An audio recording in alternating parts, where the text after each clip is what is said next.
হাবিয়ালত ৰঙালী বিহু সন্মিলনলৈ ৰাইজৰ পাৰভঙা উৎসাহ। ডক্টৰ ভূপেন হাজৰিকাদেৱে কোৱাৰ দৰে বহাগ মাথো এটি ঋতু নহয়, নহয় বহাগ এটি মাহ। অসমীয়া জাতিৰ ই আয়ুস ৰেখা, গণ জীৱনৰ ই সাহ।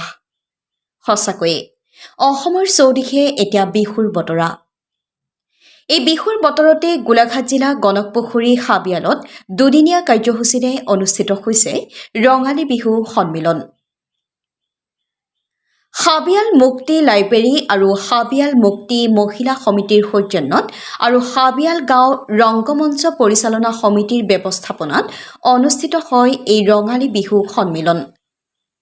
প্ৰথম দিনা পুৱা পতাকা উত্তোলন কৰে উদযাপন সমিতিৰ সভাপতি দিগন্ত ৰাজখোৱাই।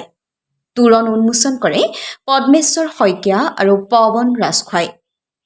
ধীৰেন্দ্ৰনাথ ৰাজখোৱাই বিহু মঞ্চ উদ্ঘাটন কৰাৰ পাছতেই অসমীয়া সাজপাৰ, সৃষ্টিশীল নৃত্য, সৰু বিহুৱতী আদি প্ৰতিযোগিতা অনুষ্ঠিত হয়।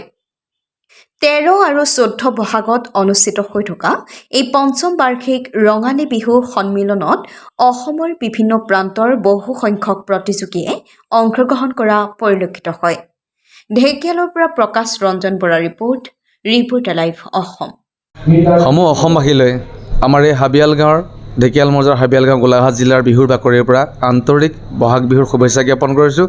অনাগত দিনখিনি সকলোৰে ভাল হওক। আৰু এই অনুষ্ঠানভাগ আমাৰ পঞ্চম বাৰ্ষিক হৈছে এইবাৰ।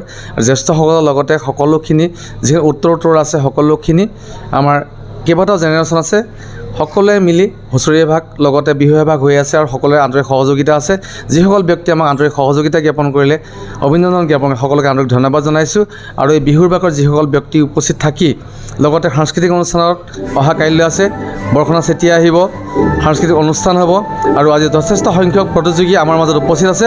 তেখেতসকলে আমি আন্তৰিক ধন্যবাদ আৰু কৃতজ্ঞতা জ্ঞাপন কৰি উত্তৰ কামনা কৰিছোঁ।